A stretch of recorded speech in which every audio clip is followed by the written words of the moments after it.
কুত্তামার্কা নির্বাচন আর 2018 সালের নির্বাচন। কি একটা গান আছে না, জ্বালাইয়া চাঁদের বাটি সিল মারিলাম সারা রাতি গো, জ্বালাইয়া চাঁদের বাতি সিল মারিলাম সারা রাতি গো। আহারে,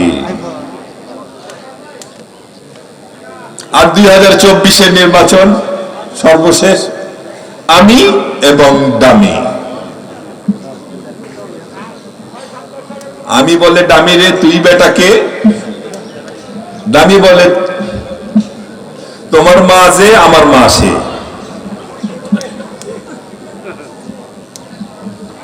ভাই আমার টোটাল নির্বাচনী ব্যবস্থাকে ধ্বংস করে দিয়ে গেছেন শেখ হাসিনা। এখন সাংবাদিক ভাইরা আমাদের জিজ্ঞেস করে আওয়ামী লীগ কি নির্বাচন করবে না, নির্বাচন করতে পারবে না? আমি বলি আর কিছু পারুক না পারুক, যারা বাংলাদেশের নির্বাচনী ব্যবস্থাকে ধ্বংস করে দিয়ে গেছে, তরুণ ভোটার জীবনে প্রথমবার ভোট দিতে গিয়েছে, ভোট কেন্দ্রে যাওয়ার পর শুনেছে ভোট দেওয়া লাগবে না, তোমার ভোট দেওয়া হয়ে গেছে। প্রথমবার ভোট দেওয়ার সুযোগ থেকে যাদের বঞ্চিত করেছেন এমন তরুণের সংখ্যা বাংলাদেশে 1 কোটির উপরে। একনল হ্যান্ড ওয়াশ 100% প্যারাবেন ফ্রি, তাই নিরাপদ হাতের জন্য আস্থা রাখুন একনলে। যারা বাংলাদেশের তরুণদের ভোট দিতে বাধা দিয়েছে, যারা বাংলাদেশের ভোট ব্যবস্থাকে ধ্বংস করেছে, বাংলাদেশের মাটিতে ভোট করার কোন অধিকার তাদের নাই।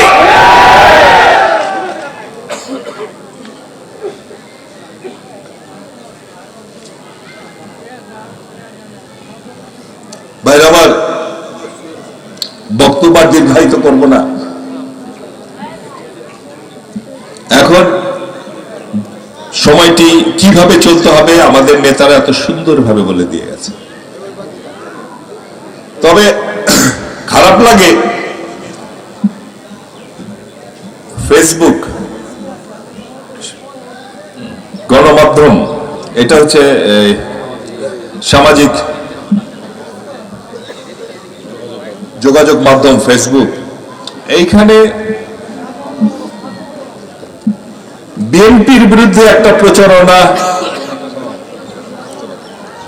একটি গ্রুপ করছেন, একটি গোষ্ঠী করছেন। এই গোষ্ঠী সবাই যে আওয়ামী লীগ তা না,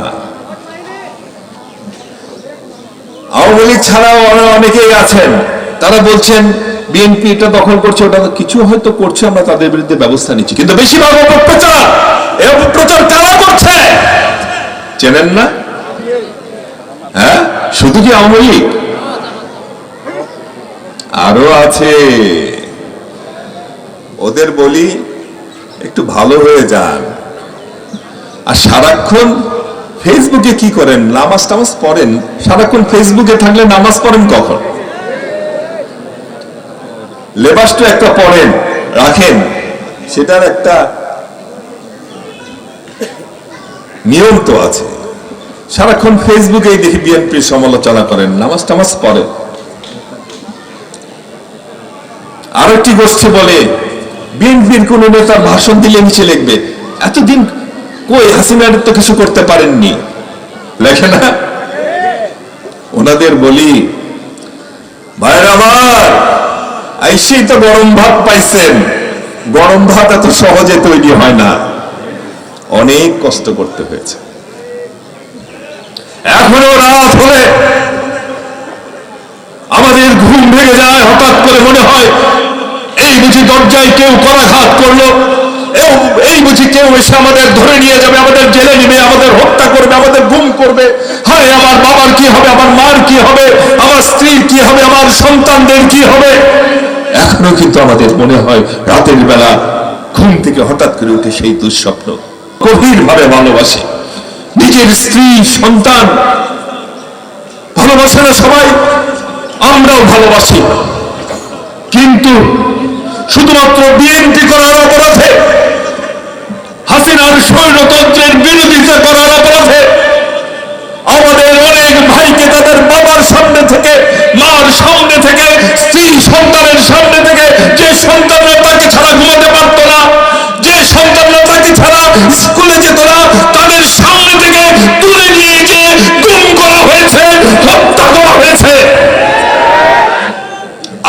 যারা আজকে বলেন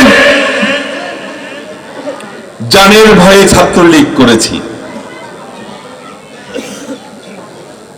আমরা জানতাম বিএনপি করলে জীবন চলে যেতে পারে, আমরা জানতাম বিএনপি করলে গুম হয়ে যেতে পারি, আমরা জানতাম বিএনপি করলে স্ত্রী সন্তানদের মুখ আর দেখা হবে না, আমরা জানতাম বিএনপি করলে 50, 60, 70, 600, 700 বছর জেল হতে পারে। এত কথা জানার পরেও আমরা কিন্তু আওয়ামী লীগ করি নাই, হাসিনার বিরুদ্ধে লড়াই করেছে। খালেদা জিয়া, খালেদা আওয়ামী লীগের চামচারা, আওয়ামী লীগের দালালরা,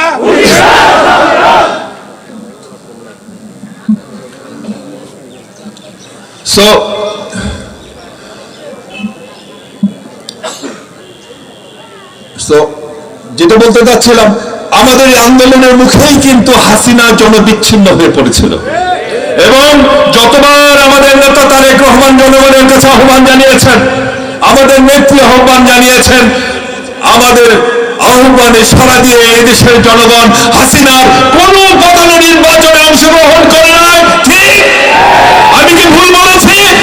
ভোটার দেখা যেত না কেন আমাদের অনুরোধে, আমাদের আহ্বানে?